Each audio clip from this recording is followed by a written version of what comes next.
continue reading The Great Victorians, page 4.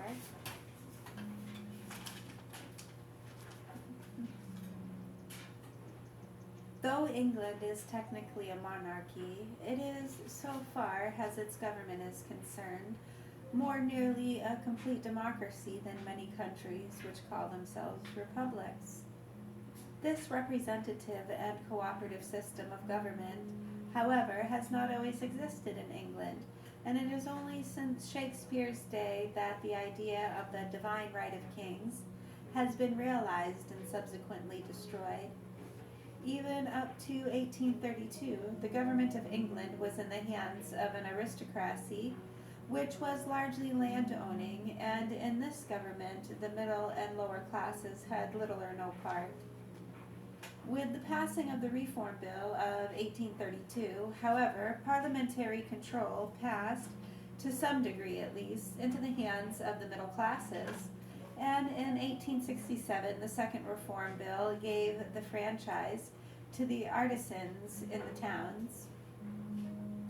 But it was not until the Franchise Act and the Redistribution Act of 1884 and 1885 that the country laborers gained their share of the franchise and complete enfranchisement of the adult population by the extension of the vote to women on the same terms as men, waited for fulfillment until 1927.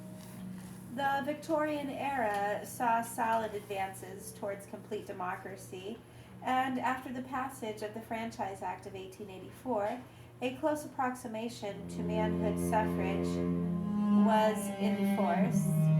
Alexa, Volume 4. Alexa, Volume 4. The development in local government was no less far-reaching than the improvement in the central control of affairs. It began with the Municipal Corporations Act of 1835, creating a regular form of government for all towns, and was continued in the establishment of country councils 1888 and of parish councils 1894, instead of the less responsible rule of the local squire or parson. All these adjustments of governmental machinery were made gradually in the rather slow English way of compromise by a little movement in successive steps on either side. The older forces which had been in control giving way bit by bit, the newer forces advancing. The first Reform Act, the Municipal Corporation Act, and repeal of the Corn Laws, 1846, removed the center of power from the land-owning to the industrial class, but the older aristocracy continued to exercise considerable social and political influence up to the time of the Great War, 1914 to 1918. The establishment of the country and parish councils, which were popularly elected bodies, abolished the privileges of the smaller landed gentry, but the agricultural laborer continued to touch his cap to the squire and the parson, and to make use of their experience and social prestige in the administration of local affairs. The tide of popular control came in slowly, in successive, almost imperceptible waves, and the legislative measures, carried after much discussion, sometimes by one party, sometimes by another. Have you ever had Alexa, Volume 1. Didn't know where to start? Alexa, On Amazon? Is it Alexa, Volume 1. The tide of popular control came in slowly, in successive, almost imperceptible waves, and the legislative measures, carried after much discussion, sometimes by one party, sometimes by another, were not so much revolutions as landmarks indicating the arrival of new social and economic forces whose presence had made itself felt long before and was now formally acknowledged by parliamentary enactment. Of these new forces, the most important was industrialism, which began in the 18th century. The long process of transforming England from a nation, mainly agricultural in its activities and interests, to one whose life depended upon manufacture and commerce.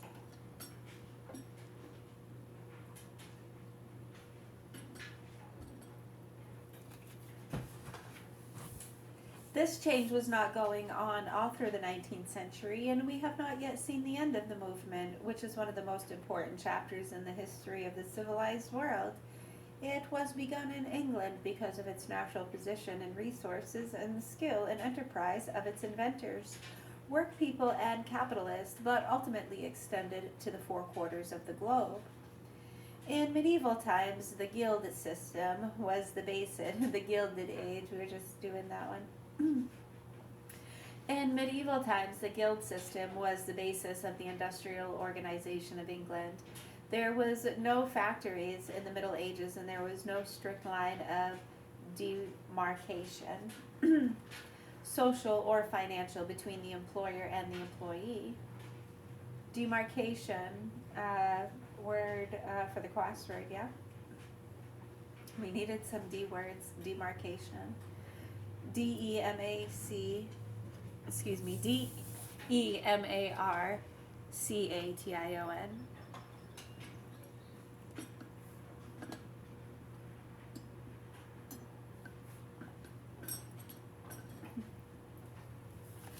Alexa, volume 5.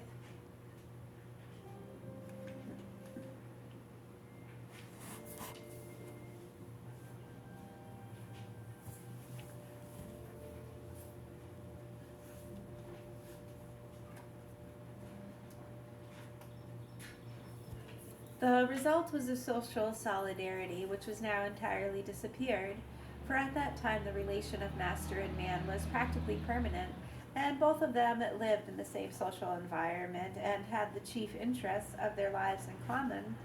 In the 18th century, relics of the medieval systems were still to be seen, both in the country and in the towns. In the 19th century, however, conditions entirely changed in the country by the development of scientific farming, which revolutionized the social organization of agricultural communities, and in the towns by the sudden and widespread of the factory system, which results upon society were even more marked.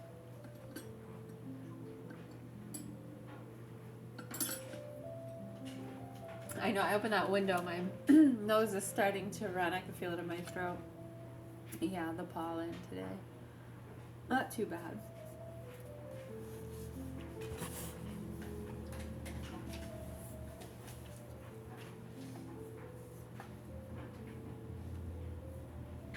Alright, a glance at the following table of important dates in the history of industrialism excuse me, will convince the student of the rapidity of these changes and of the significance of the application of steam-driven machinery to manufacturing.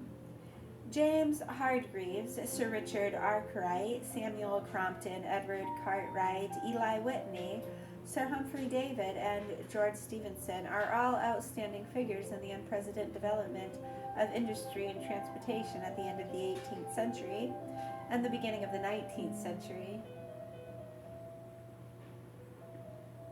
Eli Whitney, cotton gin, is from Maine, right? The state? 1760, coal used to smelt iron ore in a blast furnace. 1767, Hargreaves invents the spinning jenny. 1779, Samuel Crompton invents the mule, a further development of the spinning machine. 1784 to 1809, Dr. Edward Cartwright perfects the power loom. 1785, first cotton mill run by steam. 1790, steam applied to blast furnaces. 1792 to 30-something, wool combining machines invented. 1792, Eli Whitney in America invents the cotton gin. 1812, Bell's steamer sails on the Clyde.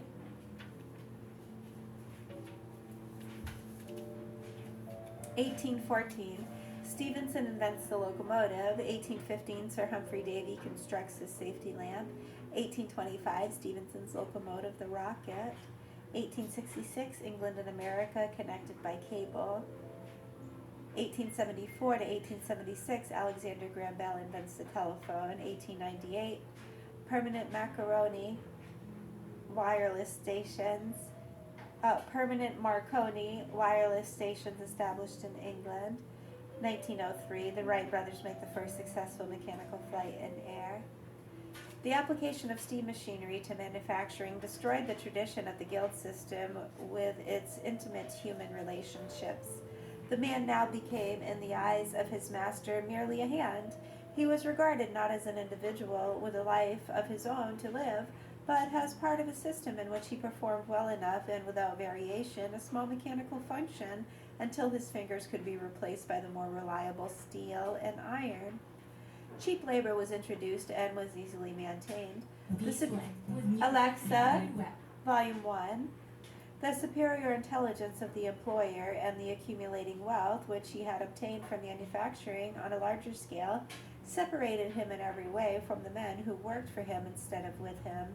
The old community of interest disappeared, and signs of dangerous antagonism began to appear. The former stability of population gave way to a shifting, by which farmlands were largely depopulated and the manufacturing centers became overcrowded. As a result, conditions of life in large sections of the cities and manufacturing towns became deplorable, and it was not until the Factory Act in 1833, the Half-Time Act 1844, and the 10-Hour Act in 1847 that laboring conditions were made even tolerable for children and women.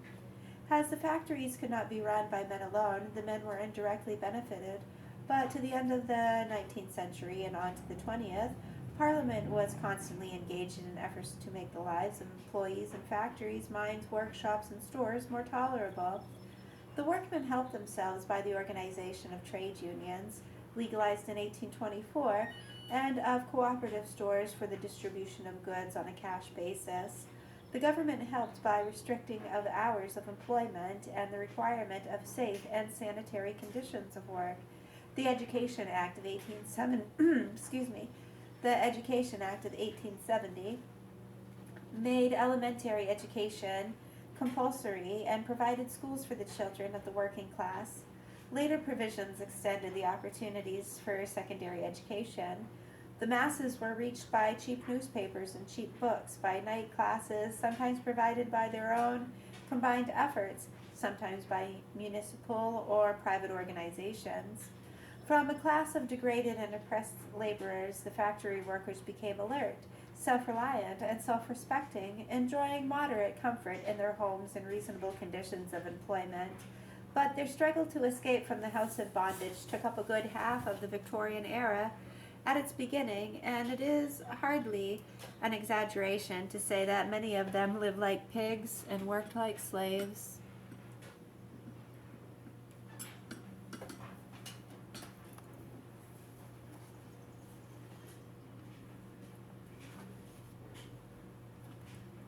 The conditions of life to which reference has just been made did not escape a somber reflection in literature. One has only to recall E.B. Browning's The Cry of the Children, Kingsley's Alton Locke, and Yeast, or innumerable passages in the novels of Dickens, to realize how the thoughtful and sensitive minds of the day were exercised about industrial evils, which were only too obvious.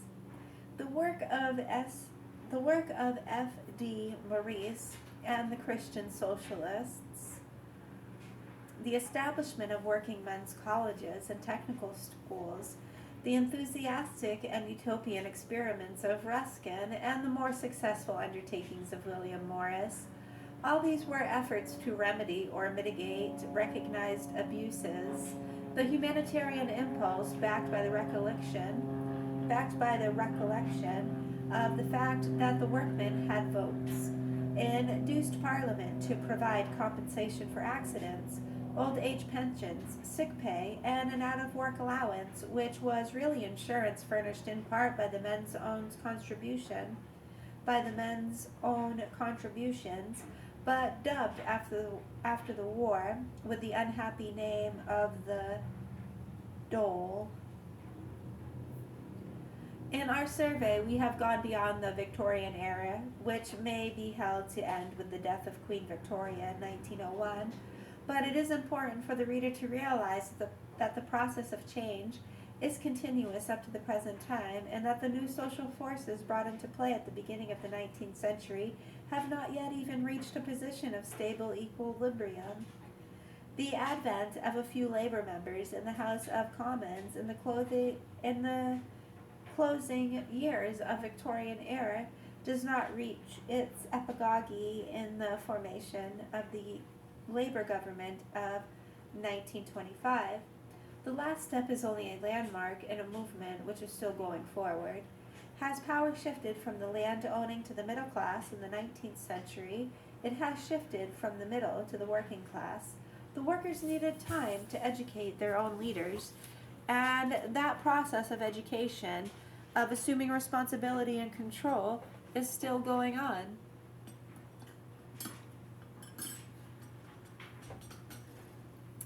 Socialism.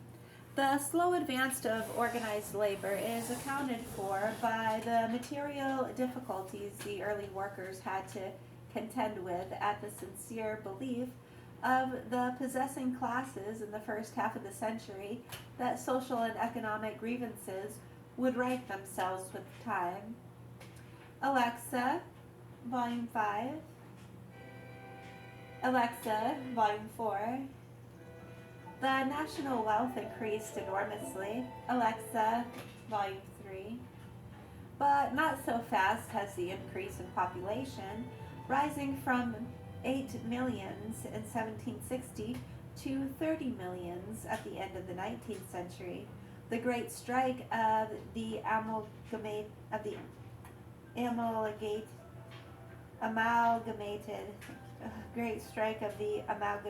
Society of Engineers in 1852 ended in the workers being starved into submission, though they were the best organized body of manual workers of their time. The dock strike of 1889 resulted in a victory for the men, not because they were better organized, but because of their demands. Not because they were better organized, but because they were backed up by a vast mass of influential public opinion in support of their demands. In the interim, the trust in the free play of economic forces had changed to a belief in the necessity of interference with hours and conditions of labor by the will of the community expressed in an act of Parliament. The benevolent factory legislation promoted by Lord Shaftesbury in the first half of the century gave place to bills promoted by the workers themselves and carried by the political parties under pressure from the working class vote. Sir William Harcourt, the most politically minded in Gladstone's lieutenants, acknowledged the presence of new social elements in the electorate by 1890 by the half-ironical remark, "We are all socialists now."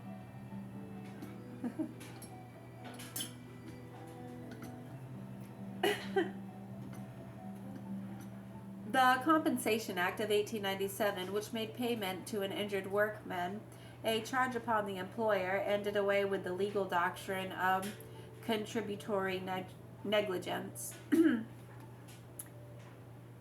has been regarded as a landmark in the long march of socialistic legislation, but it was only a calling, not a stopping place.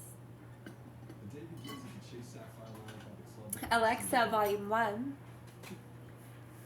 The English workman, in many cases, has come to live in a house provided by his own effort in a cooperation with his fellows or by the municipality, in which gas, electricity, and water are supplied by the municipality.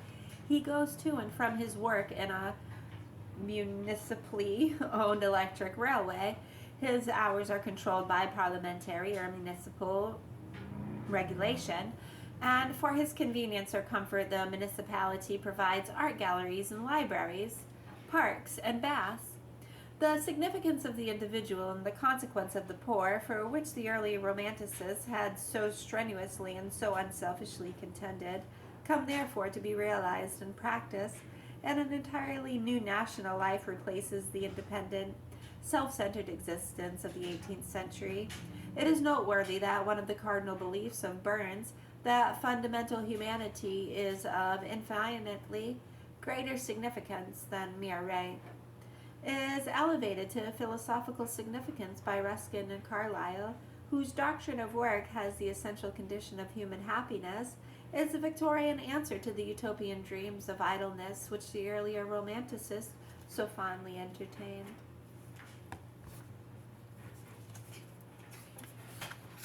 Would you